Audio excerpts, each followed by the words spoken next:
Lucas, ele relata, Jesus como esse restaurador que veio para restaurar o reino, ele veio para restaurar o entendimento da graça, de Deus. Assim como nós cantamos, nossa nação, ela precisa desse entendimento da graça de Deus. Aquela nação que era uma nação religiosa precisava entender a graça de Deus. E Jesus, como restaurador, veio para restaurar a verdadeira graça de Deus no coração daqueles religiosos, trazendo o entendimento verdadeiro. E nós temos olhado, para as parábolas em Lucas, tentado também deixar o restaurador restaurar a nossa vida, nossa mentalidade, nossas ideias religiosas, para que também possamos dar continuidade na grande restauração que Jesus veio fazer nesse mundo e deixou para nós a igreja da continuidade. Quando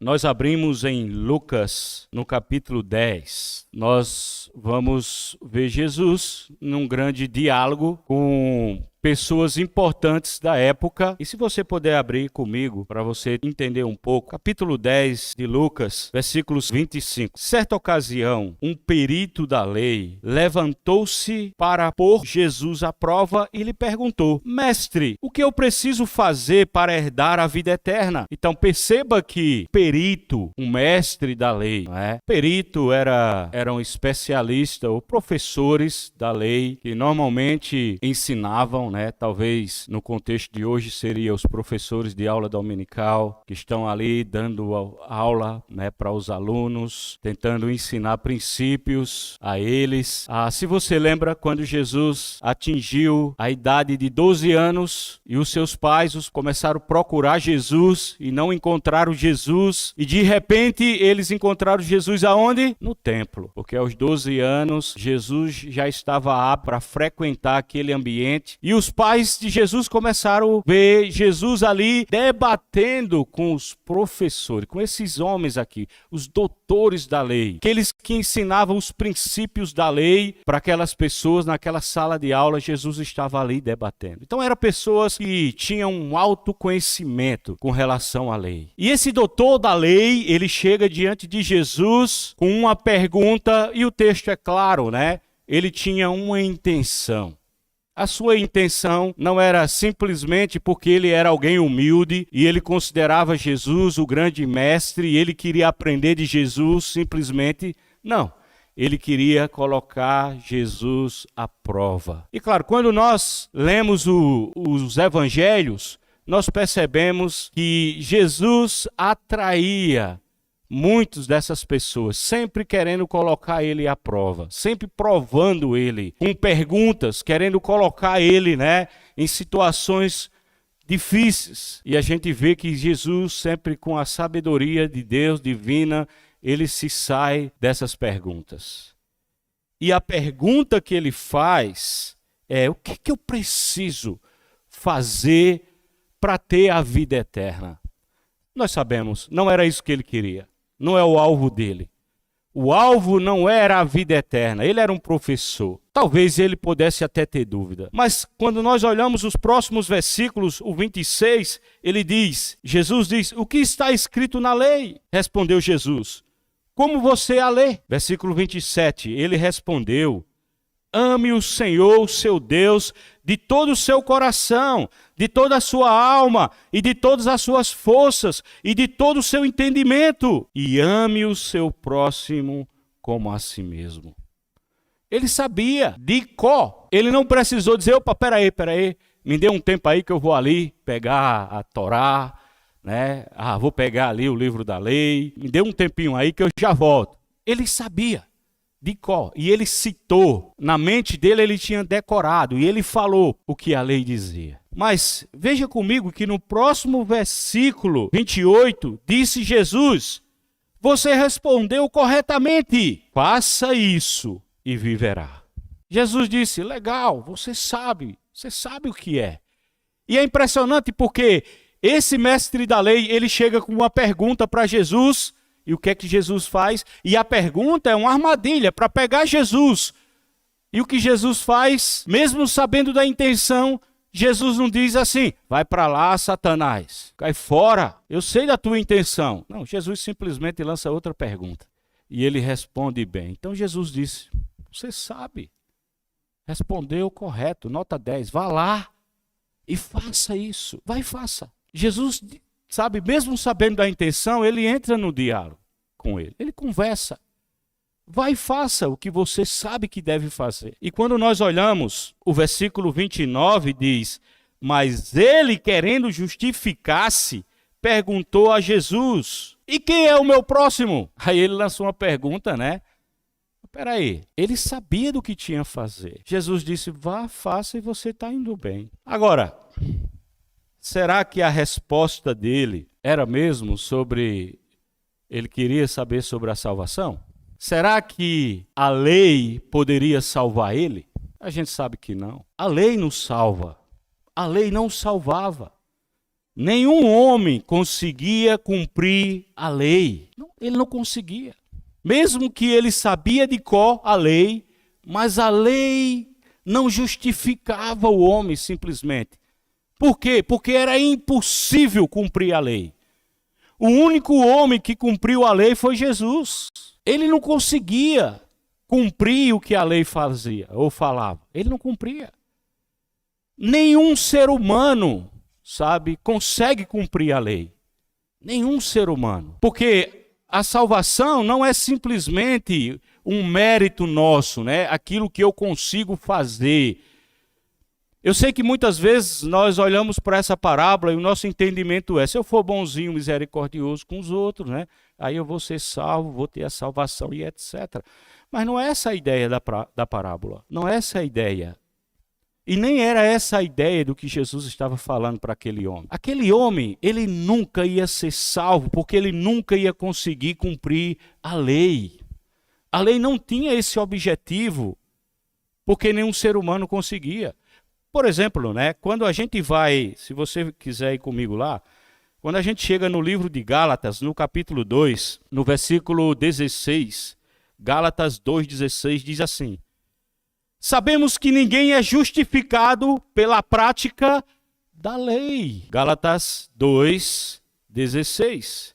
Sabemos que ninguém é justificado pela prática da lei, mas mediante a fé em Jesus Cristo. Assim, nós também cremos em Cristo Jesus, para sermos justificados pela fé em Cristo, e não pela prática da lei. Porque pela prática da lei, ninguém é justificado. Ninguém consegue. Capítulo 3, você pode ler. Ele vai dizer, olha, a lei é um aio, a lei é um guia, a lei dá uma direção, a lei mostra, revela que nós somos pecadores e não conseguimos cumprir a lei. A lei revela que nós somos pecadores e nos remete a Jesus, sabe? A graça dele, o que ele veio fazer por nós, que nós somos salvos através dele, não é no cumprimento de algo que nós fazemos. No livro de Gálatas, você vai ver ele falar isso. Não é simplesmente cumprir. Ele ainda diz, capítulo 3, versículo 23, antes que viesse a fé, estávamos sobre a custódia da lei, mas encerrados até que a fé que haveria de vir fosse revelada. Assim a lei foi nosso tutor até Cristo, para que fôssemos justificados pela fé em Cristo. Ele continua. Agora, porém, tendo chegado à fé, já não estamos mais sobre o controle do tutor da lei. Versículo 26. Todos vocês são filhos de Deus, os Gálatas, mediante a fé em Cristo Jesus. Pois os que em Cristo foram batizados de Cristo se revestiram. Através da fé em Cristo. Quando nós fomos batizados, nós fomos justificados, perdoados dos nossos pecados. Somos da família de Cristo. Então a ideia daquele doutor da lei, a ideia não é, sabe, o que eu faço, minhas obras. Eu sou um bom samaritano, ajudo as pessoas e eu tenho uma salvação. Não é essa a ideia, tá certo? Mas qual é a ideia? Quais as lições que a gente pode tirar? A parábola do bom samaritano, né? Está assim no título da sua Bíblia, eu acho. O bom samaritano, né? E esse bom samaritano foi algo que, quando se deu esses títulos nos parágrafos, a pessoa que organizou isso, que fez um bom trabalho para nós, para nosso entendimento, não é? Colocou o bom samaritano. Mas talvez não tinha o bom samaritano. Fala o samaritano, né? Essa parábola, ela não tem a ver simplesmente com alguém anônimo, um personagem anônimo que agiu de uma forma correta e ficou marcado na história. Não é essa a ideia. Simplesmente alguém que agiu bom com alguém que não conhecia e etc. Essa não é, sabe, o foco da parábola. A parábola do samaritano é sobre como eu e você, como nós podemos traduzir o coração amoroso de Deus para cada pessoa que está ao nosso lado. Essa é a ideia da parábola. Como eu posso revelar, demonstrar na prática, na minha vida, nas minhas ações, o coração amoroso de Deus com as pessoas que estão ao nosso lado? De forma prática, não de forma simplesmente escrita, lida pelas pessoas. Mas como as pessoas hoje, como nós cantamos, vai chover a sua graça, o povo está clamando. Como nós podemos, como filhos de Deus, fazer as pessoas sentir esse amor de Deus? Como? Só falando, só usando palavras?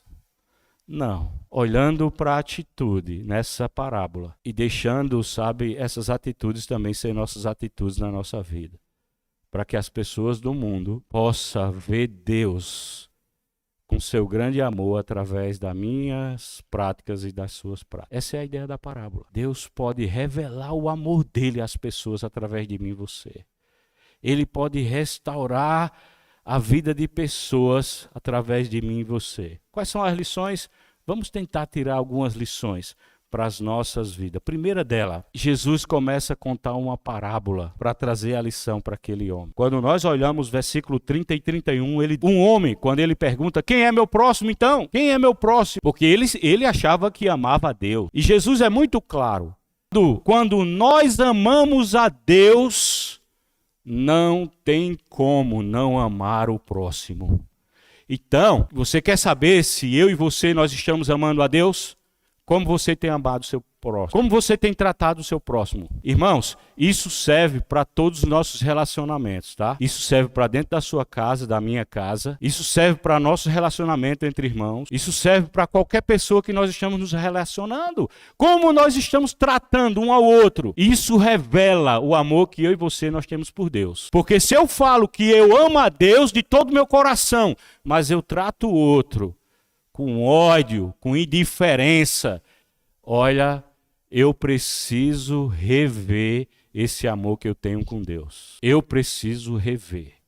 Porque aquele mestre da lei, conhecedor da lei, há muitos anos com a lei ensinando, ele achava que amava a Deus. E ele achava que Jesus ia dizer, seu próximo é a pessoa, sabe, da sua raça, é a pessoa da sua família, é a pessoa que convive com você, é a pessoa que pensa igual a você. Talvez ele pensasse que Jesus ia dizer isso. E nessa história, Jesus vai colocar uma pessoa que no contexto ali daquele relacionamento judeu, gentil, né, samaritano, era odiado pelo judeu. Era considerado um lixo, um cachorro, para que ele pudesse entender quem era o próximo dele. Será que eu preciso entender nessa manhã quem é meu próximo? Porque talvez eu tenha tratado o outro dessa forma. Será que eu preciso? Então, primeira coisa, Jesus respondeu, um homem descia de Jerusalém para Jericó. Quando caiu nas mãos de assaltantes, estes lhe tiraram as roupas, espancaram-no e se foram, deixando quase morto. Aconteceu que está descendo pela mesma estrada um sacerdote. Quando viu o homem, passou pelo lado.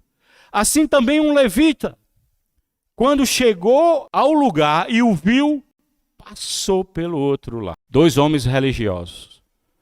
2 homens que provavelmente... Eu sei que a gente vai dizer assim, a gente vai pensar, eles tinham grandes motivos para não tocar naquele homem.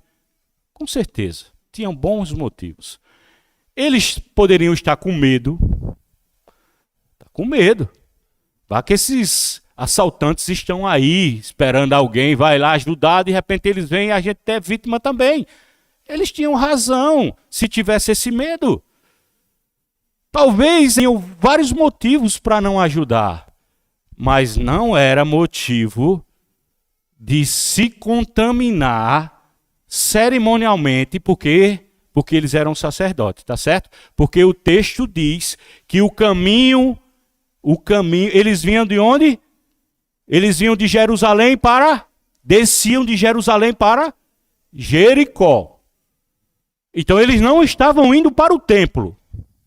Eles vinham do templo para Jericó, que era a sua cidade. Normalmente, um sacerdote, um levita, eles saíam de Jericó, que era a parte mais baixa do nível do mar. Tá certo? Jerusalém estava mais ou menos 800 metros do nível do mar. Eles tinham que fazer essa trajetória de subir até Jerusalém para prestar os seus atos religiosos num período de mais ou menos uma semana. Então, assim, o medo não era religioso. Não, peraí, eu não posso tocar nesses homens, porque se eu tocar, eu estou impuro. E eu não vou poder fazer o meu trabalho religioso. Não era esse o medo, tá certo? Mesmo que outros medos, talvez eles tivessem razão para isso. Mas não era essa a ideia. Porque imagina aquele homem lá, deitado lá, quase morto, de repente ele percebe, vem um sacerdote, um homem santo. Na mente daquele homem, talvez ele pensasse, obrigado, Senhor. Um homem santo que vai me ajudar. E aquele homem, ao chegar próximo, ele olha e ele passa de lado. Se nós queremos revelar o amor de Deus no século 21, nós precisamos nos importar com a dor do outro. Precisamos nos importar com a dor do outro. Porque as pessoas esperam de mim e de você. Porque é o que nós pregamos, é o que nós seguimos, é o que nós falamos. As pessoas esperam de mim e de você que a gente se importe com a dor delas. Nós somos cristãos. E eu sei, talvez eu possa pensar o seguinte: graças a Deus que eu não sou sacerdote. Pedro disse que eu e você, nós somos sacerdotes. Todos nós, cristãos, somos sacerdotes. Nós estamos aqui para servir. Então, o amor de Deus tem que ser visto e revelado às pessoas do mundo através de mim e de você. Que responsabilidade nós temos. Às vezes, a vontade nós temos de passar de lado, de dar uma olhada e, ixi, Maria, olha quem está ali, vou passar de lado aqui. A gente tem vontade de fugir. Não tem outra forma da gente revelar o amor de Deus se nós não nos importarmos com a dor do outro. Ele precisava aprender isso. Jesus está ensinando isso para ele. Quem é nosso próximo, sabe? Mas eu sei, é fácil. É fácil eu amar, é fácil eu estar do lado, é fácil eu ajudar quem eu gosto. Não é verdade? Mas uma pessoa que eu não tenho simpatia, sabe? Uma pessoa que eu não gosto. Não é fácil, mas eu tenho que fazer isso. Então imagine para esse homem que tinha uma grande dor e necessidade e ele vê um sacerdote. Era a solução que ele queria. Provavelmente eu vejo ele dizendo, como Deus é bom, mandar um homem desse para me ajudar. Obrigado, Senhor. E o homem chega, olha de lado e vai embora. E assim fez o outro. Então, se eu e você, se nós queremos ser instrumento do amor de Deus, nós precisamos nos importar com a dor do outro. Primeira lição. Segunda lição, versículo 31. Mas um samaritano estando de viagem, chegou onde se encontrava o homem e quando o viu, teve piedade, compaixão dele. Um samaritano, né? Já falei algumas vezes, outros já falaram. Samaritano era judeu que, quando Salomão morreu e o seu filho começou a reinar, o Reino Unido se dividiu, se tornou 2 reinos. 10 tribos desse reino, que era 12 tribos, 10, se rebelaram contra Deus, passaram a adorar Baal, criaram 2 sedes religiosas. Pessoas que não eram da tribo de Levi passaram a fazer adorações e tal, trocaram Deus por Baal, e Deus permitiu, usou os assírios para pegar esse povo, misturar ele com os outros povos, e eles perderam a essência judaica de judeu e se misturaram, casaram com outros povos e se tornaram um povo chamado samaritano. O judeu, as 2 tribos, né, a linhagem dos judeus que continuaram, eles olhavam para eles e diziam: são traidores, trocaram Deus por deuses criados. Então havia essa visão dos samaritanos: vocês são traidores, vocês trocaram Deus, vocês adoraram outros deuses e etc. E esse relacionamento veio até o Novo Testamento. Então era um povo que tinha uma rivalidade. Vocês são infiéis, vocês não são um povo de Deus. E havia essa rivalidade. Era tratado como lixo. Mas esse homem, sendo desse povo lixo, que ninguém jamais esperava uma atitude dessa, quando ele vê esse homem, ele se compadece. Ele tem piedade dele. Ele age de forma diferente. Então a segunda lição é que, se nós queremos levar o amor de Deus para que as pessoas conheçam o amor de Deus através de nós, Deus não está mais aqui. As pessoas só vão conhecer o amor de Deus através de mim e você. E que para que isso aconteça, nós precisamos nos mover em direção das outras pessoas. Ele foi na direção daquele homem, ele não passou de lado, ele não ficou olhando, ele foi na direção dele. E ele socorreu, usou de compaixão. Ele se identificou com a dor daquela pessoa. Nós estamos vivendo um tempo que nós estamos rotulando as pessoas. Nós estamos determinando quem é humano e quem não é. Se alguém é diferente, não é humano. Se alguém tem um nível social diferente do nosso, não é humano. Não faz parte do nosso contexto, não é humano. E a gente trata as pessoas dessa forma. Nós estamos rotulando as pessoas. Desumanização das pessoas. Sabe? A gente está fazendo isso. Quem é diferente não é humano. E a gente escanteia. Quem teve uma dificuldade, quem já cometeu um erro, não se dá mais chance. A pessoa é colocada de lado, deleta. Nós estamos fazendo isso com as pessoas. As pessoas estão sendo vistas, o ser humano no relacionamento está sendo visto como um objeto. Nós estamos casando com um objeto. Essa é a visão que nós estamos tendo das pessoas.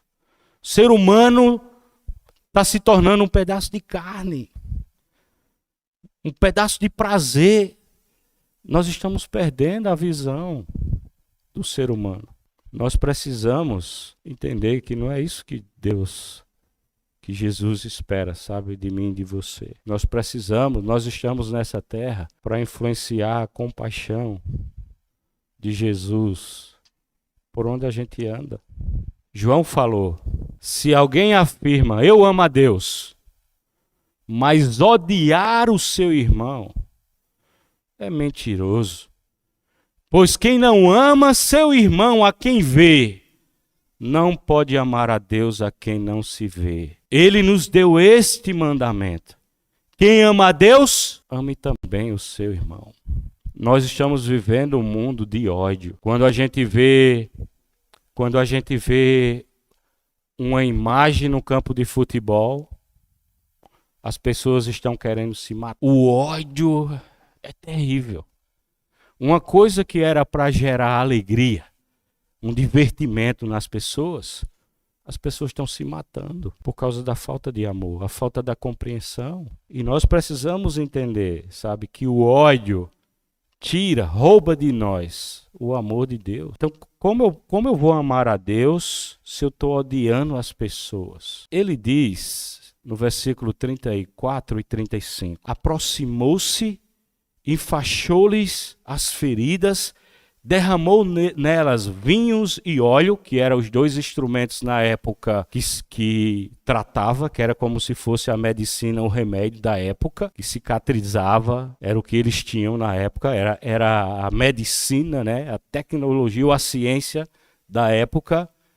Depois colocou sobre o seu próprio animal, levou para a hospedaria e cuidou dele. Então imagine o que esse homem fez. Além dos produtos que ele levou, talvez era a sua caixinha lá de remédio, né, de socorro, para que se alguma coisa nessa viagem acontecesse com ele, ele tinha ali, era o cara preparado, mas ele usa para socorrer esse homem. Talvez esse homem, ele tinha posses e talvez ele tinha outros animais, mas veja o que o texto diz. Esse homem, ele colocou aquele homem quase morto, aquele judeu, no seu próprio animal. Isso quer dizer que provavelmente ele colocou o homem no animal e como foi que ele foi? Provavelmente ele foi andando e provavelmente ele andou bastante. Olha o amor desse homem que foi anos e anos e anos maltratado, humilhado. Olha o amor de Deus através desse homem que ninguém imaginava. No dia seguinte, Deus deu 2 denários ao hospedeiro e disse-lhe: cuide dele. Quando voltar, lhe pagarei todas as despesas que você tiver com ele. Então qual é a lição? Se nós queremos revelar o amor de Deus para as pessoas ao nosso redor, além de se envolver nesse processo de cura, não somente dar daquilo que a gente tem, nós precisamos nos envolver com essas pessoas. Ele poderia simplesmente pegar o óleo, pegar o vinho, passar nas feridas e dizer, fica aí e ir embora. Mas ele se envolveu com aquele homem. Ele comprou. Ele disse, olha aí, ó. O que você gastar, quando ele ficar bom, o que você gastar, pode ficar certo que eu volto e pago tudo. Eu estou disposto a pagar o preço que ele precisa para que ele fique sã.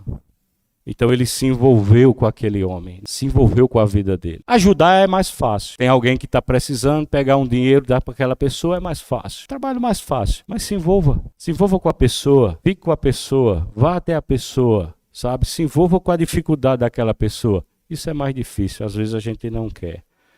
Mas esse homem fez, foi trabalhoso. Ele parou a agenda dele, parou o caminho, mudou a rota dele, mudou o que ele ia fazer para dar atenção e cuidar desse homem. E por último, para a gente finalizar, versículo 35, 36 e 37. Qual desses 3 você acha que foi o próximo do homem que caiu nas mãos dos assaltantes? Qual foi a resposta? Aquele que teve misericórdia dele, respondeu o perito da lei.